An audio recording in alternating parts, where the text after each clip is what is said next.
Brutal truth coming down with the hammer in this video. If you've been trying to quit and you haven't been successful, why you're still using, why you're not sober, whatever your problem is. If you said you were going to quit smoking, you said you're going to play one more video game, you said you were going to quit porn, you said you were going to quit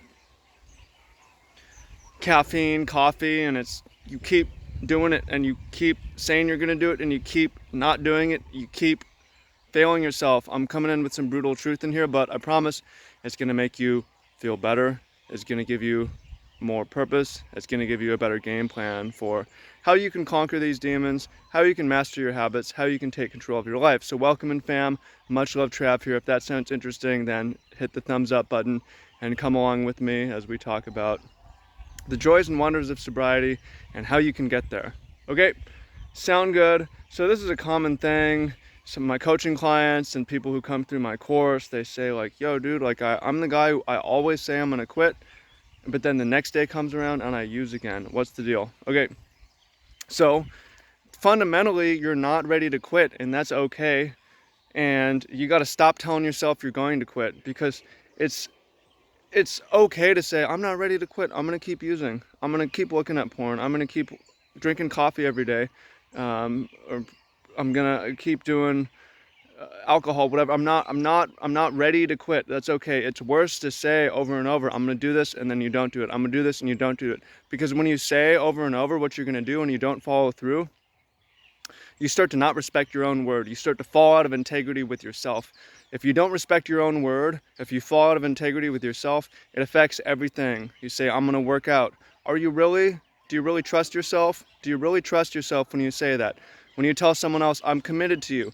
Are you really? Do you really trust yourself when you say you're going to do something and you don't even do it for yourself? Right? Are you really going to show up on time? Can you trust yourself when you say, I'm going to show up on time? See what I'm saying? So it's very damaging to get into a pattern where you say, oh, I'm going to do this. Oh, I'm going to do this. Oh, I'm going to do this. And you don't do it.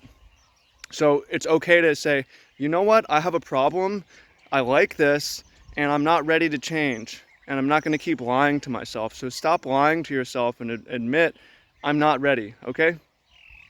That doesn't mean you can't do some groundwork to get ready. So for instance, in my course, which is free, and if you haven't filled it out before, it's ridiculous that it's free, because in this industry people charge for everything, but it's free. There's 3 things you need to do before you start, and I'm going to go briefly over that in this video. If you want the full videos on those, click down below. But before you start, and this is also in the way the 12 steps groups work, is like the first thing isn't quit. The first thing is to admit you're powerless. The second thing is to turn your life over to God, and so on. My program's a little bit different, but has some of the same principles. So the first thing, and before I get into these 3 things, so stick around, just quickly a story of me quitting coffee. The first time I tried to quit coffee, I got 2 days, I got a massive headache. I said, if I drink coffee, this headache's gonna go away.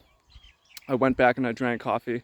And for a while, I was like, I'll probably just drink coffee forever, because that sucked. I'm not gonna go through that, and this probably isn't even that bad for me.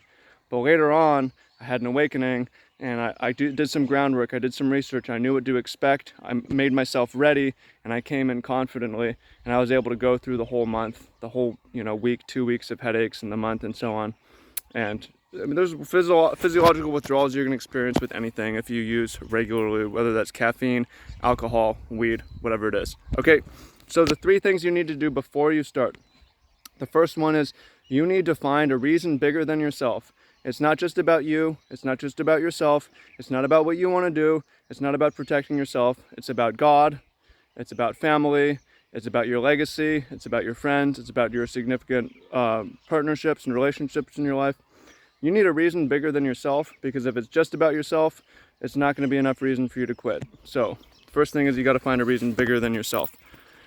The second thing that you need to do is you need to turn yourself over to a creative project, because quitting something is a destructive process. You're destroying your life, you're breaking it down, you're quitting habits, you're starting something new, you're building something new from the ground up. So you need to have a creative project that's ready, is being built as the destruction is happening and the old life is falling down.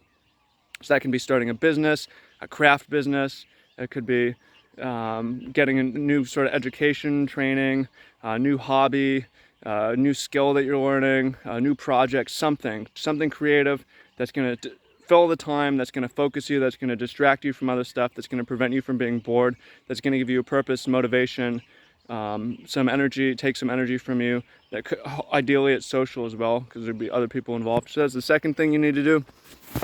The third thing that's really helps, it's not necessary, but it really helps before you get started, is to really consider getting some one-on-one help. That might mean hiring a coach, or it might mean talking to someone, getting a sponsor, or talking to someone who's ahead of you. I mean, it can also mean joining a group or joining a network, but just seeking help before getting started and saying, hey, I'm not strong enough to do this on my own.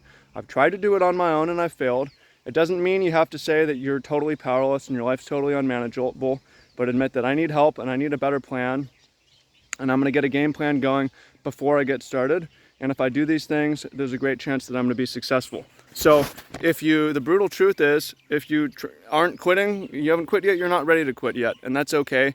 You may be ready to quit later, you might not be, but this gives you some time to really think and meditate and make a game plan of if you really want to quit or not, and what reason bigger do you have, and other things that you should be doing with your time. So, hope you found that useful, hope you found that helpful. Link down below to both things, the coaching or the free course and the coaching if you want one-on-one help too. Okay, sound good, appreciate you, much love, hit the thumbs up button, and I look forward to seeing you on the other side. Peace.